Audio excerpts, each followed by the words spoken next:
Bonsoir, nous sommes très heureux à la rédaction d'Antenne 2, heureux et aussi un peu émus de pouvoir vous retrouver ce soir, comme tous les jeudis à 20h30, pour vous présenter Envoyé spécial.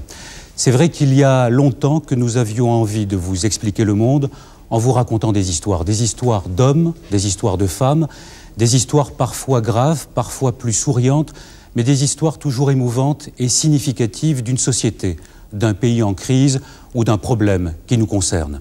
C'est vrai enfin que ces années 90 seront déterminantes pour tous, à l'Est comme à l'Ouest, et qu'elles peuvent nous réserver quelques surprises de taille juste pour nous rappeler que la réalité, c'est souvent beaucoup plus fort que la plus incroyable des fictions.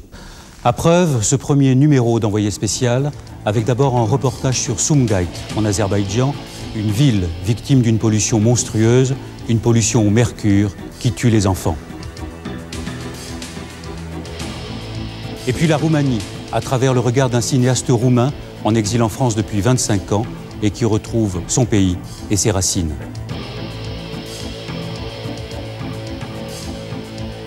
Enfin le Chili, avec des femmes qui dansent pour retrouver leur mari, frère ou fils disparus durant les 16 ans de régime militaire, des femmes qui dansent avec des fantômes.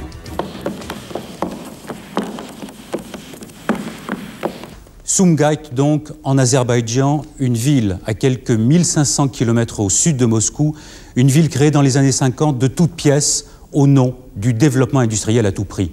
Sumgait, ville symbole à plus d'un titre, d'abord, parce que si nous avons pu nous rendre là-bas, c'est à la faveur de la perestroïka, cette politique d'ouverture mise en place par Mikhail Gorbatchev, qui nous arrache des bravos lorsque l'on assiste à la libération des peuples en Europe de l'Est, mais qui nous arrache aussi parfois des cris d'horreur lorsque l'on tente de faire un état des lieux en Union soviétique. Sumgait, ville symbole, parce que Gilles Rabin et Georges Janssen y ont découvert l'un des problèmes majeurs de la Terre à l'aube de l'an 2000, la pollution. Certaines scènes risquent de heurter quelques sensibilités, c'est un document.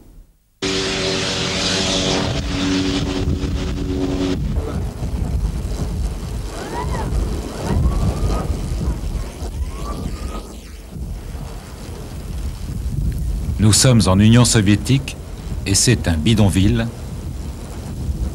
Officiellement, il n'existe pas. On appelle village des Zèques, c'est-à-dire des anciens prisonniers du Goulag, ce bidonville caché sous les cheminées d'usine. En réalité, aucun ancien prisonnier n'a jamais habité ici. Dans ce bidonville vivent des ouvriers, leurs femmes et leurs enfants. Il y a beaucoup, il y a jusqu'à 200 enfants. 200. Et ce petit-là, ils disent qu'il a 7 ans. Il est malade aussi. Il est malade.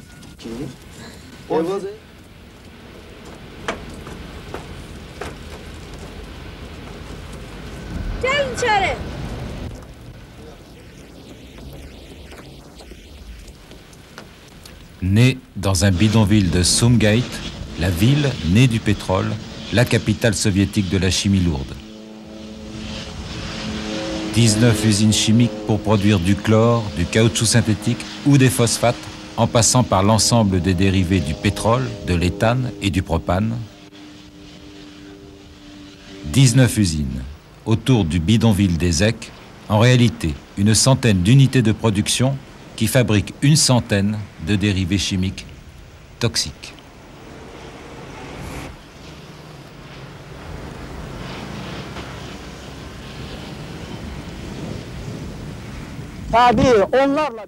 Des dizaines de substances toxiques sont rejetées directement. Chlore, fluor et leurs dérivés, hydrogène fluoride, hydrogène chloride, dichloréthane, épichlorhydride, phénol, méthanol, benzol, styrol et divinyl.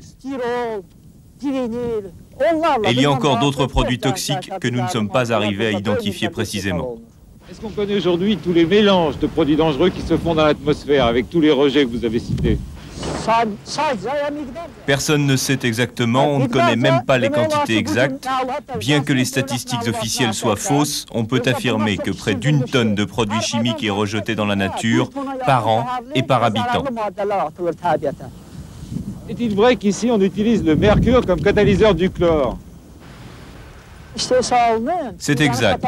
Le mercure est utilisé comme catalyseur d'électrolyse pour obtenir du chlore. C'est un procédé obsolète et dangereux. À Sumgait, près de 10 tonnes de mercure ont été rejetées directement dans la nature.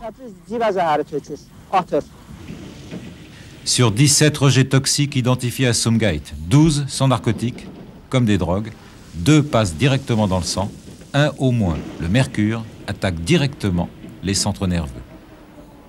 Eux, évidemment, ne le savent pas.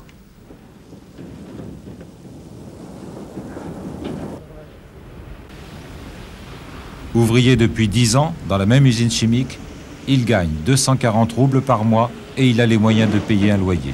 Il a écrit partout, à la mairie, à l'usine, aux soviets, partout la même réponse, il faut attendre.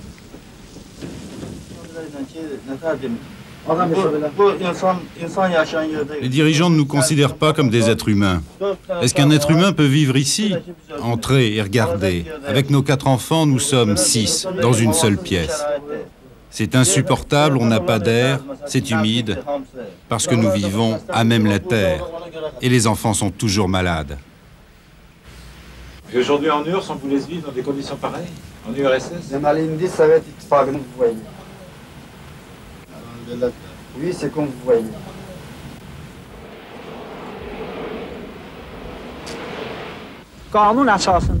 Selon les règlements, tous les rejets des usines devraient être traités avant d'être rejetés par ce canal dans la mer Caspienne. Mais les systèmes de traitement n'ont jamais fonctionné. Certains n'ont même jamais été installés. Tous les rejets toxiques s'en vont directement à la mer. Alors, professeur, quand est-ce qu'on a pris conscience de l'énorme quantité de rejets chimiques qu'il y avait à Sumgait? Moi, ça fait 20 ans que je sais. Comme chimiste, je connais les technologies utilisées, donc les rejets qui s'écoulent par ici. Cela fait 20 ans qu'on refuse de m'écouter. C'est seulement depuis 1 an, grâce à la glasnost, qu'on en parle plus ouvertement. Ce sont les enfants qui sont les premiers touchés? Évidemment, à mon avis, et je peux le prouver, il n'y a pas d'enfants en bonne santé à Sumgait. 1 tonne de produits toxiques rejetés par an et par habitant, 200 000 habitants, 200 000 tonnes. Sumgait est la capitale soviétique de la mortalité infantile. 1 enfant sur 3 meurt à la naissance. À l'écart de la ville, les enfants ont un cimetière à part. Ces 3 tombes-là sont toutes fraîches, et celle-là aussi. Docteur Jafar Kouliyev, le martyr des enfants de Sumgait, c'est sa croisade depuis 20 ans. Combien il meurt d'enfants par semaine, docteur?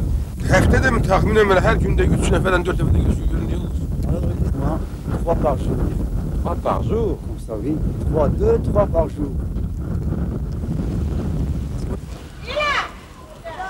Pour découvrir cet hôpital, il faut quitter la ville. Il est financé par la municipalité, mais aussi par les budgets sociaux des 19 complexes chimiques. Hôpital, hospice plutôt. L'hospice des enfants débiles de Sumgait.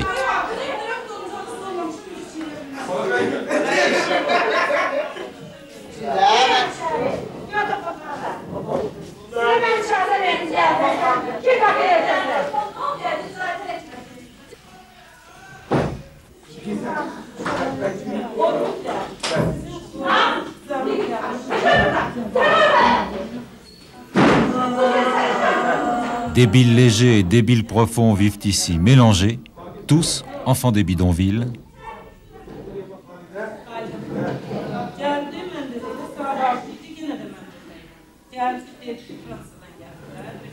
Vieux réflexe, on ne veut pas qu'il soit filmé.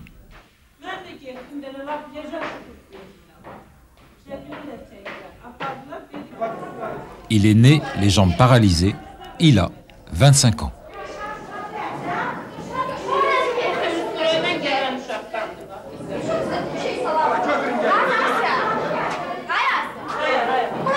Vous n'allez quand même pas les laisser le filmer, lui.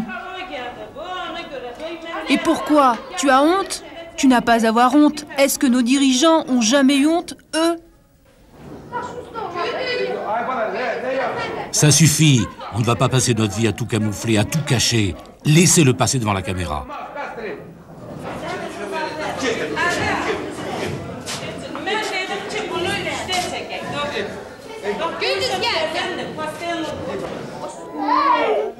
Ils ont tous les muscles atrophiés. Buradakıların hamısının deməli bədən cəzaları elə ki təpənəli paralizlər. Yox, paraliz. Oui, c'est comme ça, les muscles sont atrophiés. Et tout ça, c'est dû à la Danışır, pollution. eləsi var, danışır. Ancaq ayağa qalxa bilmir. Il y a ceux qui parlent, mais ils ne peuvent pas se lever, bouger. Il y en a qui ne parlent pas. La moyenne d'âge de ces enfants? Ümumi yaş, orta yaşlar neçədir var? Ümumi yaşları var 20 yaş. Yox, yox, burada neçə yaşı var? Burada 5 yaş, 15 yaş, 12 yaş, 8 yaş var belə. Alors il y a ceux qui ont 5 ans, 6 ans, 10 ans, jusqu'à 15 ans. Il y a des enfants de 10 ans ici? 10 yaşlı kim var burada misafir? 10 yaşlı. 15. 10 ans, celui-là, je le connais bien. Il a 10 ans.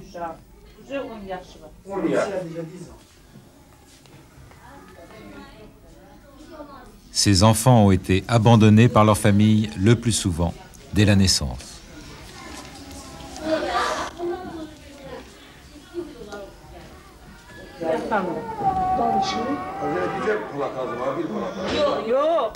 Ils n'arrivent pas à dormir malgré les médicaments qu'on leur a donnés. Ici se trouvent les paraplégiques, je vais vous les présenter. Ici, vous avez 3 sœurs, là, 2 sœurs et leurs frères. Ce sont des familles entières qui sont touchées.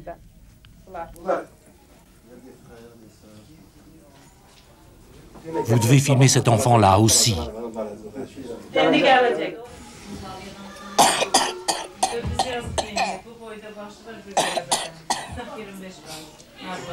Le chlore lui a brûlé les poumons. Le mercure en a fait cet enfant monstre. Il est né dans le bidonville des Ecs et il a 4 ans.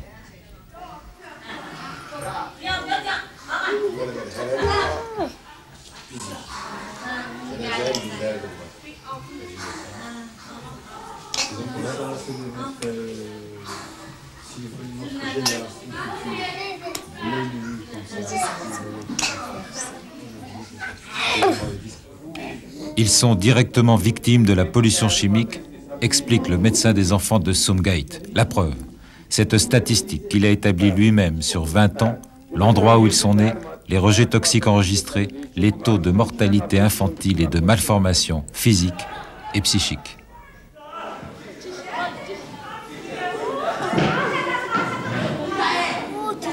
Ceux qui peuvent marcher, le médecin a demandé qu'on les rassemble dans la salle du réfectoire.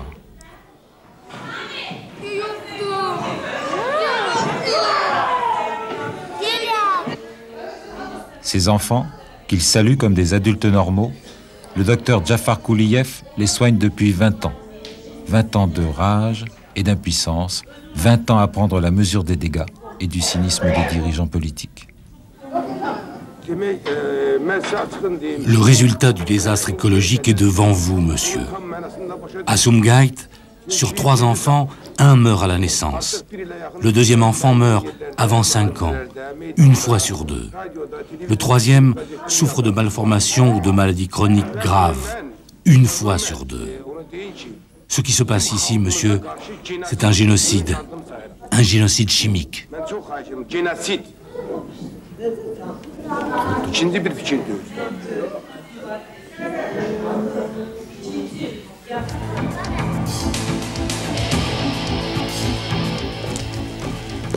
Gilles Rabin, la première question que l'on se pose, c'est comment vous avez pu filmer cette histoire? Eh bien, j'avais déjà entendu parler de cette histoire, mais je n'avais pas pu la filmer. Nous étions déjà allés à Sumgait l'an dernier, et les autorités nous avaient imposé un guide qui était le secrétaire à l'idéologie du PC local. Comme attaché de presse, ce n'est pas vraiment l'idéal. Cette fois-ci, grâce à la montée de la revendication nationaliste et au désordre, tout simplement, que ça provoque dans la République. Nous avons pu rencontrer ce médecin, le docteur Kouliev, et nous avons pu filmer l'envers du décor soviétique. Enfin, en tout cas, une partie de l'envers du décor. Justement, est-ce que Sumgait est un cas isolé en Union soviétique? Pas du tout. Si on voulait faire le hit parade des villes les plus polluées du RSS, on trouverait Sumgait, bien sûr, mais on trouverait aussi Astrakhan, on trouverait Leningrad, on trouverait des villes baltes, on trouverait Oufa. Prenez Oufa, par exemple. Oufa, c'est une ville de l'Oural qui est si polluée que même la Pravda, l'organe officiel du Parti communiste, a été obligée de reconnaître l'an dernier que cette ville aurait dû être déclarée impropre à la vie humaine. À l'époque, il y avait 1 million de personnes qui habitaient à Oufa. Et bien aujourd'hui, il y a toujours 1 million de personnes à Oufa. Dernière question, Gilles. Ces Azéris, victimes de la pollution, les auteurs des pogroms anti-arméniens, ce sont les mêmes? Les mêmes, à la fois victimes et bourreaux. Ça, c'est la question qu'avec Georges Janssen, le caméraman, on s'est posé tous les jours à Sumgait. Sans réponse. On n'a pas de réponse. Merci Gilles. La Roumanie, je sais, vous avez déjà tout vu. Mais justement, ce que nous vous proposons ce soir, c'est quelque chose de tout à fait inédit. Depuis 25 ans, un homme, un Roumain, vivait en exil à Paris. Il s'appelle Paul Barbanegra et il est cinéaste. Nous lui avons demandé de retourner pour la première fois dans son pays, de partir avec une équipe d'Antenne 2, dirigée par Jean-Louis Bousser, et de faire un film sur ses retrouvailles avec sa terre, avec son peuple, sur ses joies, ses peines et ses regrets. C'est ce reportage que vous allez voir, un reportage à la première personne, c'est-à-dire le contraire de tout ce que vous avez l'habitude de voir dans une émission d'information, mais quelque chose auquel nous tenons à Envoyé spécial, c'est-à-dire permettre, chaque fois que cela sera possible, à un homme de fiction, à un homme de théâtre ou de cinéma, de se confronter au réel. Ce soir donc, Paul Barbanegra, retour d'exil en Roumanie.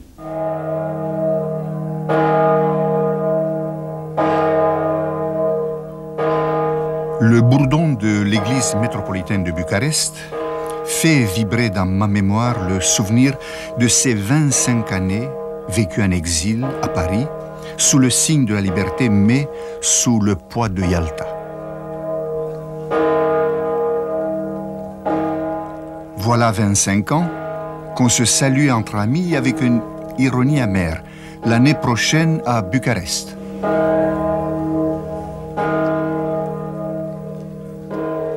Pour gagner la liberté, j'avais perdu ma patrie.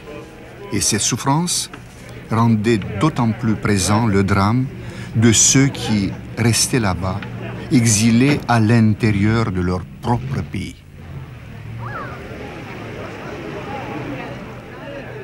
Là-bas, les images de Lénine, père de la Révolution, et de son émule Ceausescu haranguaient perpétuellement les foules. Mais ces multitudes ne couraient pas au combat. Chaque jour, elles se bousculaient à la recherche de leur maigre pitance, un cabas à la main. Comme les esclaves d'une utopie régie par une vision irréalisable, le marxisme. Véritable théorie du sous-marin à voile.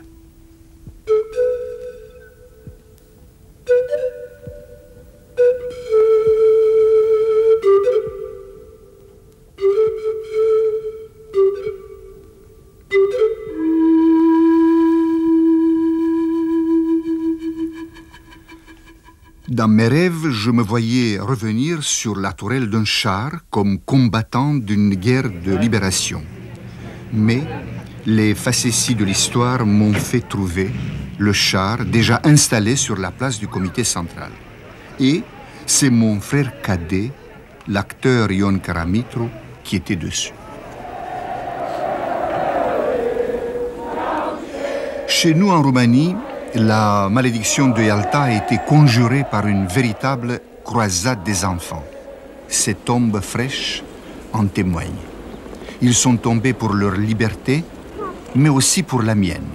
Et, en regardant le visage de ces jeunes morts, je ne peux pas m'empêcher de me demander pourquoi lui et pas moi. Ou pourquoi elle et pas ma mère.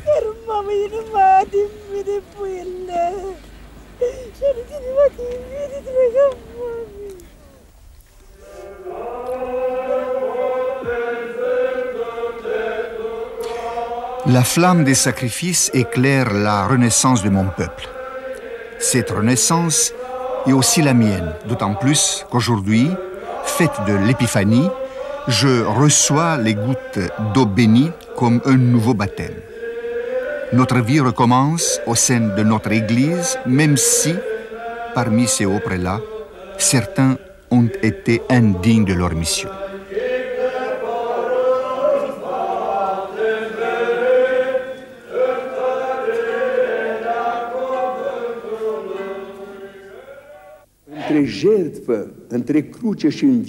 Il existe un lien indissoluble entre le sacrifice, la croix et la résurrection. C'est ainsi que s'est accomplie la résurrection de notre peuple par le sacrifice de ses enfants et de ses jeunes. Réveillé enfin de l'interminable cauchemar Ceausescu, mon peuple commence à entrevoir l'avenir comme un coin de ciel bleu à la place des armoiries arrachées.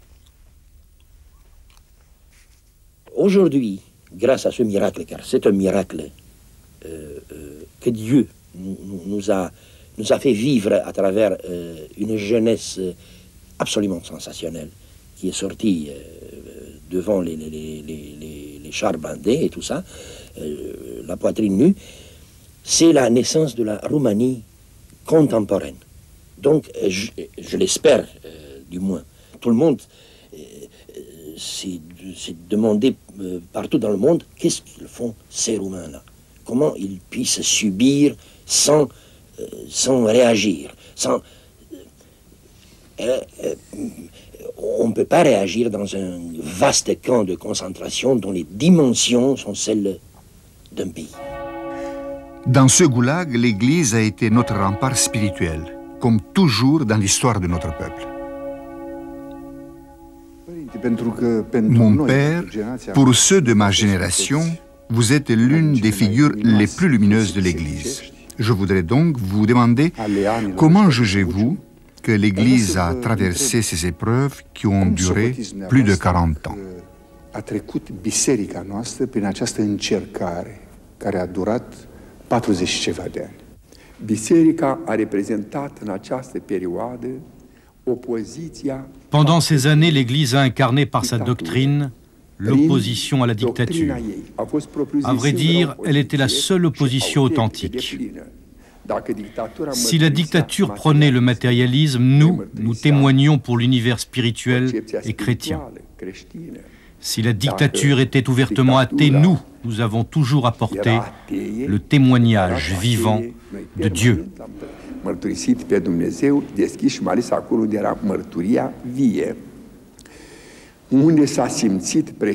La pression la plus forte était surtout sensible à travers les restrictions à l'action missionnaire de l'Église, qui était perçue comme un danger. Il ne faut pas oublier que l'Église orthodoxe a été pendant des années la seule privée de catéchèse.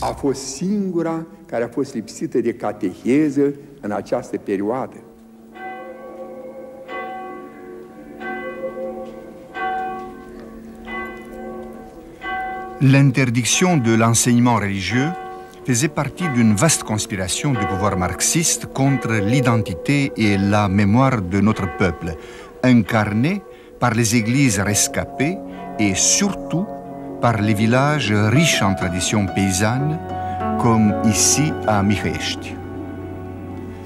Sous prétexte de la restructuration rurale, le régime de Ceausescu s'en est pris au village.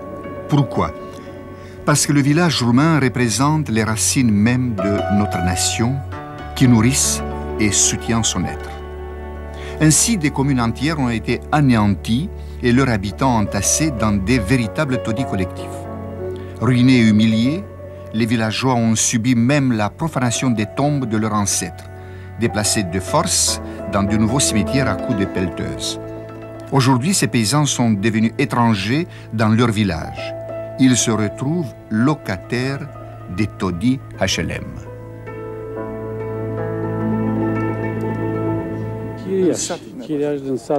Après avoir vécu dans notre village, dans la maison de nos ancêtres, nous sommes devenus simples locataires. Nous espérons que c'en est fini de tout ça. Fini ces amas de gravats, qu'on nous laisse vivre dans nos chaumières. On est capable de les rebâtir comme il se doit. Il faut désormais laisser vivre les paysans. Et les ouvriers de la ville pourront eux aussi manger à leur faim.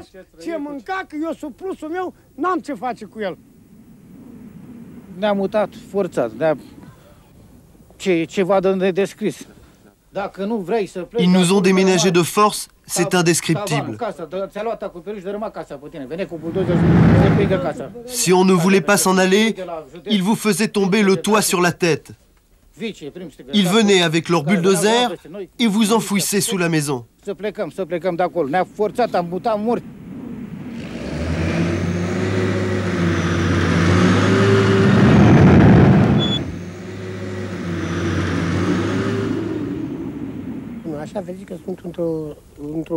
Je suis dans une situation pas fameuse parce qu'ils m'ont déraciné.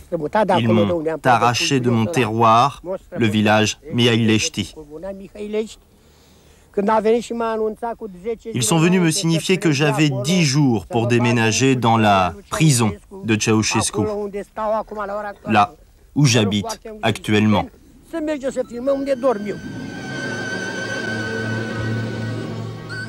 Voilà les prisons de Ceausescu, ces clapiers de béton qui ont remplacé pour des milliers de familles l'univers de la maison patriarcale. Cette collectivisation de l'habitat a été le second coup mortel porté aux paysans après la collectivisation de leurs terres. On ose à peine demander leurs sentiments aux nouveaux locataires. Nous vivons très mal dans nos nouveaux appartements parce qu'ils n'ont aucun confort. Ils nous avaient promis du chauffage, de meilleures conditions. Rien de tout ça. Les gens grelottent. Ils dorment tout habillés quand ils ne vont pas coucher chez des amis pour pouvoir sortir de l'hiver.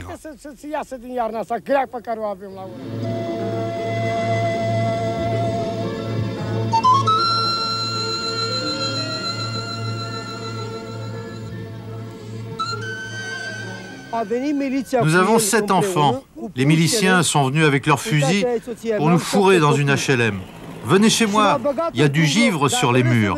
Les gosses passent la journée sous les couvertures. Je n'ai pas de boîte de chauffage, je n'ai rien, et je dors tout habillé.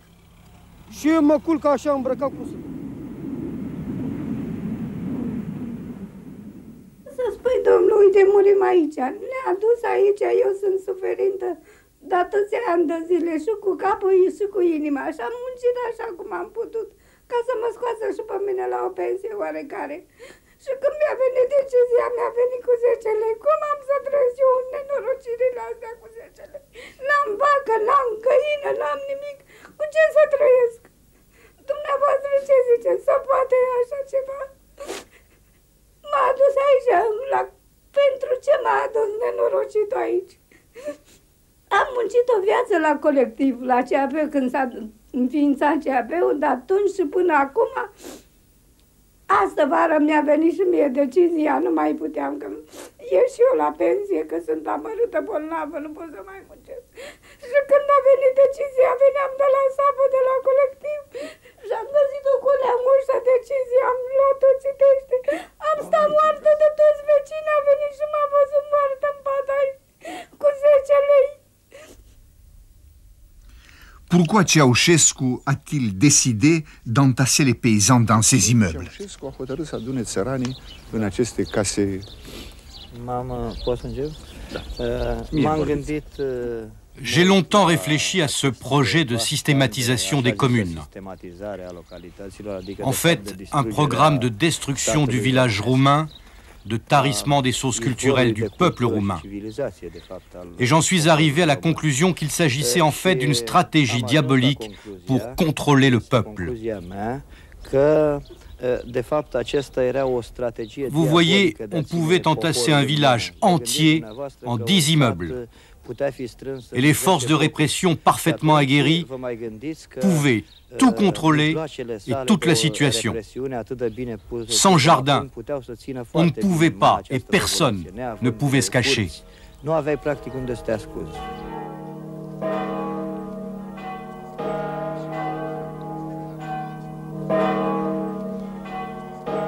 J'ai vécu mon retour au pays libéré sous le signe de la Renaissance nationale et de l'Épiphanie. Le départ de Bucarest vers la France, ma deuxième patrie, a eu lieu un vendredi, le premier vendredi de deuil national. Chacune des milliers de croix qui veillent sur les tombes a acquis dans nos âmes les proportions d'un monument national. Nos martyrs sont morts sous le signe de la victoire, nous offrant ainsi la liberté. Les morts sont les héros de notre peuple.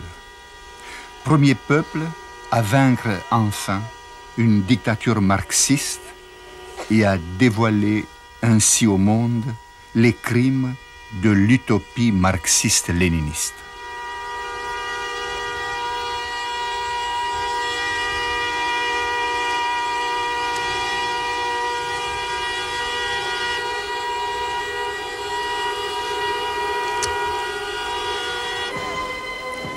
Ce vendredi-là, peut-être pour la première fois depuis le début de la Révolution, leur enthousiasme allait se transformer en haine, brûlant les cartes de parti, preuve de nos confusions et de nos lâchetés.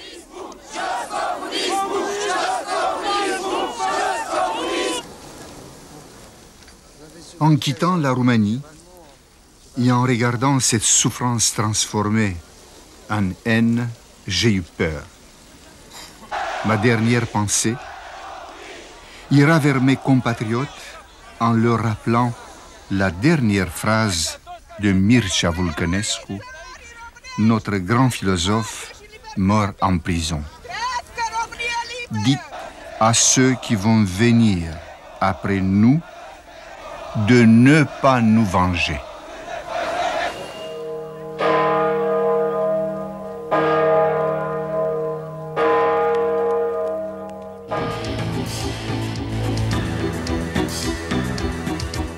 Paul Barbanegra, vous rentrez de Bucarest, vous vivez en France depuis 25 ans en exil. Qu'est-ce que vous allez faire maintenant? Rester avec nous ou rentrer en Roumanie? Sans doute, je dois partager ma vie, ce qui me reste à vivre, entre la France et la Roumanie. Dans le sens de partager ma vie entre Paris et les Carpates.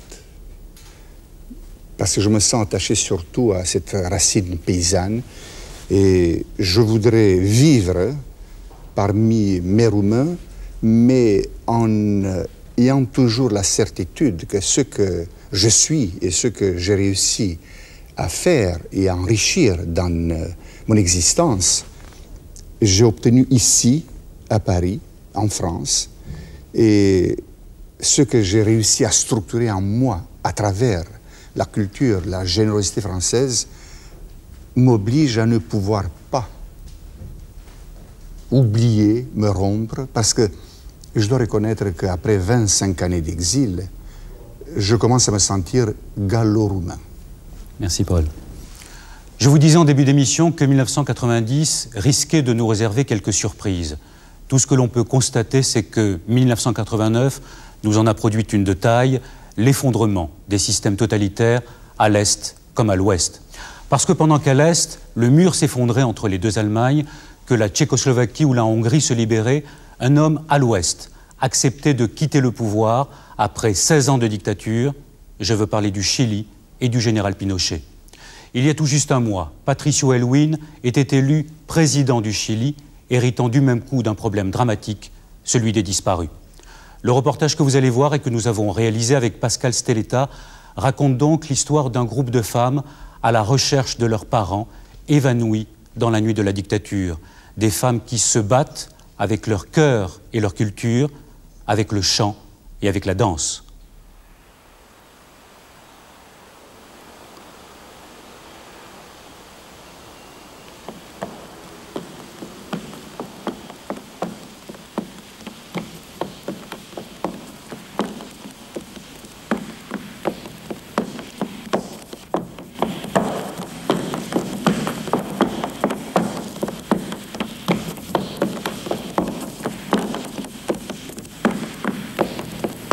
En Chile, el baile nacional es la cueca. Este es un baile de pareja. La madre baila con su hijo o con su esposo, la esposa con el esposo, los hermanos con las hermanas. Nosotros nos hicieron desaparecer a nuestros familiares y por eso que bailamos la cueca sola, para demostrar que nuestros familiares no están con nosotros. El 13 de agosto de 1974, Le 13 août 1974, le matin, des gens de la DINA, la police politique, sont arrivés chez nous pour arrêter mon frère. Ils se sont fait passer pour des collègues de travail et comme mon frère n'était pas là, ils sont ressortis et ont commencé à surveiller la maison. Lorsque mon frère est arrivé dans l'après-midi, ma mère était toute seule. Ils ont encerclé la maison, puis ils sont entrés. Là, ils ont pris mon frère et l'ont emmené dans l'une de leurs prisons secrètes, la prison numéro 38. Et ce n'est que plus tard que nous avons appris qu'ils l'avaient torturé. Il est vrai qu'à ce moment-là, mon frère était très exposé. Il était membre d'une organisation d'extrême gauche et ancien officier de l'armée. Et qu'est-ce que vous avez fait à ce moment-là? Nous avons commencé les recherches dans les différents camps de concentration, dans les commissariats, à la morgue, dans les hôpitaux. Malheureusement, comme il n'y avait aucun témoin de son incarcération, personne n'a pu nous répondre.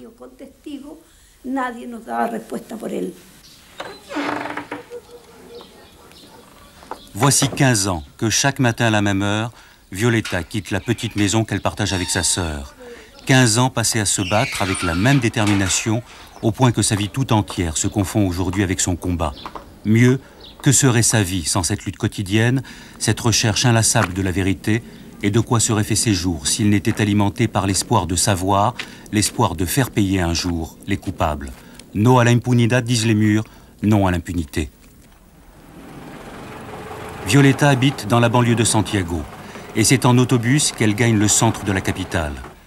1 heure de transport pour faire le point de ses activités, celles qui sont passées et celles à venir, avant d'arriver à la Vicaria.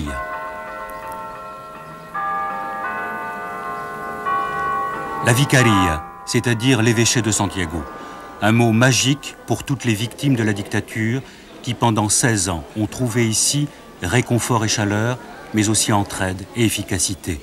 C'est ici que Violeta a rencontré d'autres femmes, comme elle, à la recherche de leurs parents disparus. C'est ici qu'elles ont eu l'idée de renforcer leur combat en faisant appel à leur culture et à leur tradition, en utilisant la danse et le chant.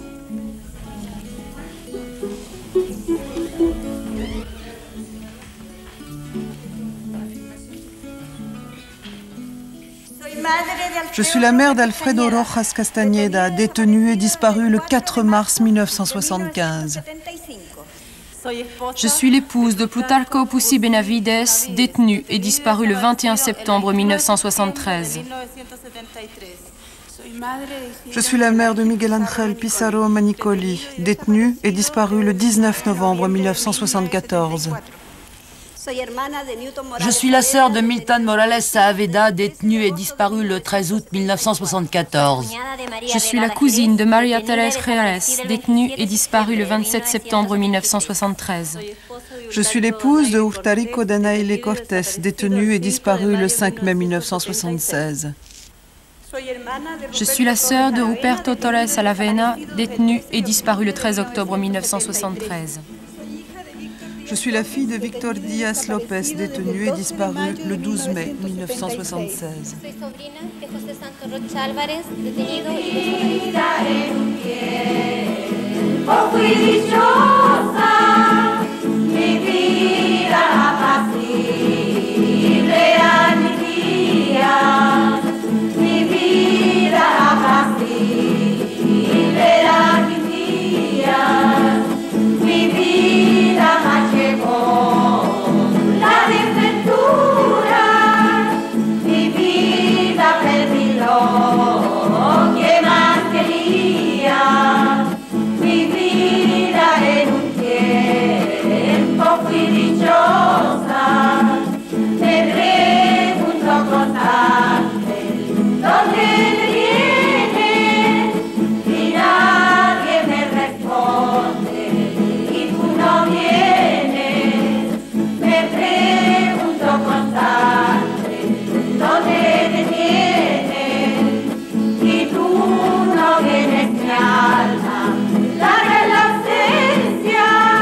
Emmenées par Violeta, elles sont une quinzaine sur l'Alameda, la grande avenue de Santiago, une quinzaine de femmes qui bravent les derniers jours de la dictature militaire pour dénoncer la torture et la disparition de leurs parents.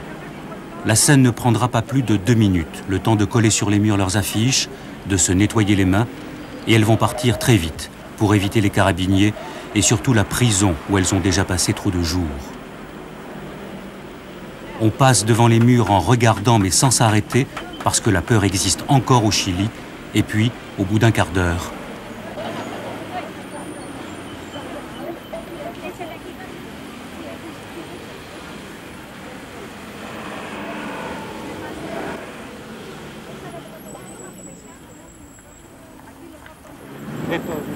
Ce qu'ont fait les militaires ici, c'est plus qu'un crime.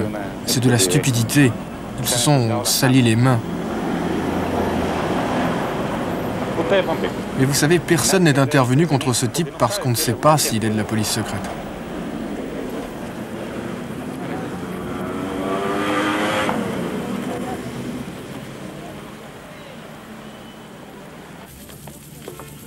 elles sont arrivées en avance, trop émues par l'invitation que leur ont adressée les étudiants de l'université de Santiago, l'un des rares foyers constants d'opposition durant les 16 ans de la dictature militaire. Elles sont émues parce qu'elles vont parler, chanter et danser pour des jeunes qui ont à peu près l'âge du coup d'État, qui n'ont donc pas connu l'unité populaire de Salvador Allende, en fait, des jeunes qui ressemblent beaucoup à leurs fils, frères ou maris disparus. Ce qu'elles disent, ce qu'elles chantent, c'est leur désespoir. Je t'ai cherché partout, je suis allé dans tant de rues, j'ai frappé à tant de portes, mais personne n'a voulu m'écouter.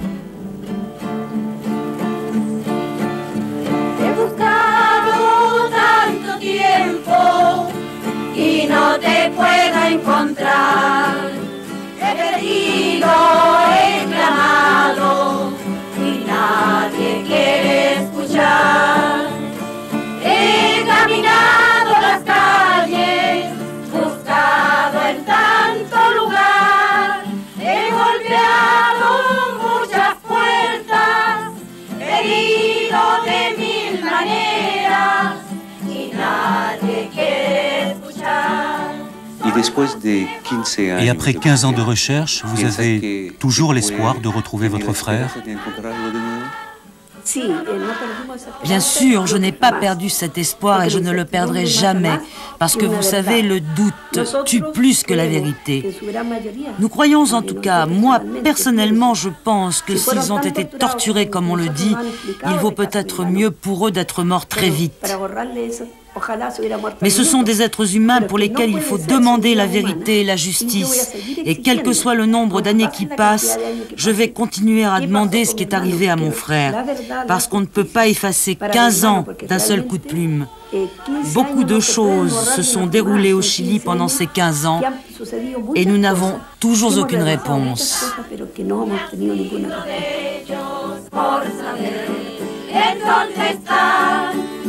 Y daré la vida entera, y daré la vida entera por saber en dónde están.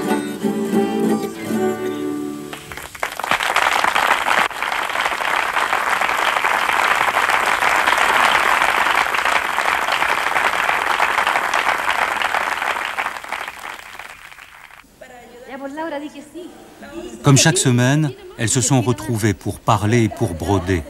Parce que, comme pour le chant et la danse, elles ont eu l'idée d'utiliser la tapisserie pour raconter leur histoire et leur combat.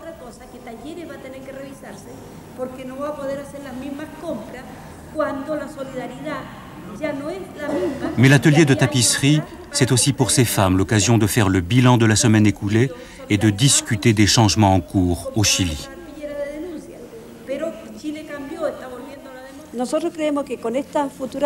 Nous pensons qu'avec cette démocratie qui s'installe au Chili, il y a un engagement qu'a pris M. Aylwin, le nouveau président, celui de rechercher la vérité et de faire justice. S'il tient cet engagement, il n'y aura pas de problème.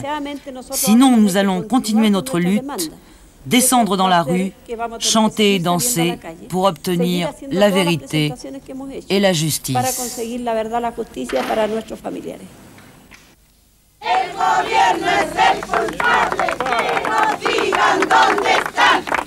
Ce jour-là, elles avaient décidé de rejoindre la plus grande manifestation jamais organisée au Chili, en l'honneur précisément de Patricio Aylwin. Elles avaient tenu à être là pour célébrer le retour de la démocratie, surtout pour qu'on ne les oublie pas, pour rappeler inlassablement les crimes commis durant la dictature militaire, pour demander justice.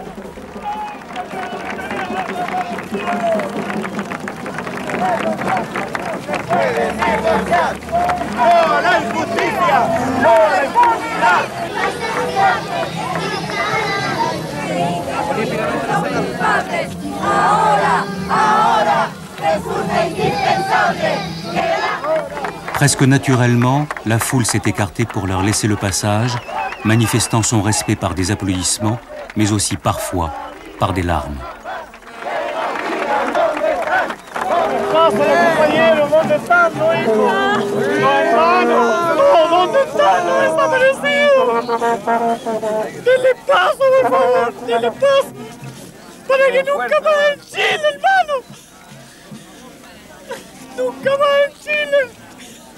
Tienen fuerza, weón, que sigan, que sigan. ¡Que sigan adelante! Los hijos, los hermanos, los papás, todos los familiares, los desaparecidos.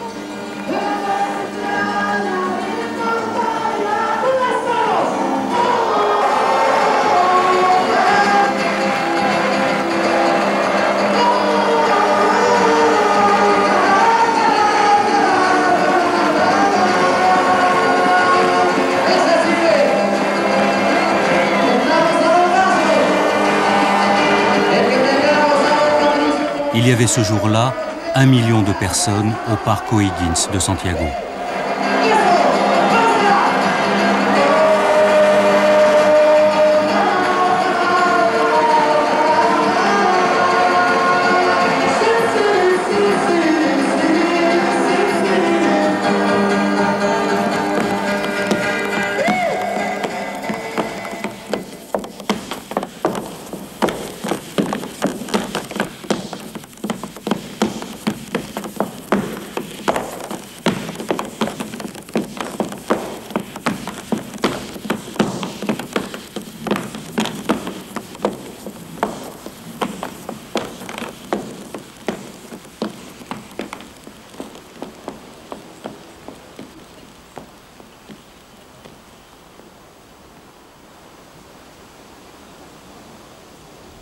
Voilà, fin de ce premier numéro d'Envoyé spécial, avec peut-être des sujets un peu graves ce soir, actualité oblige.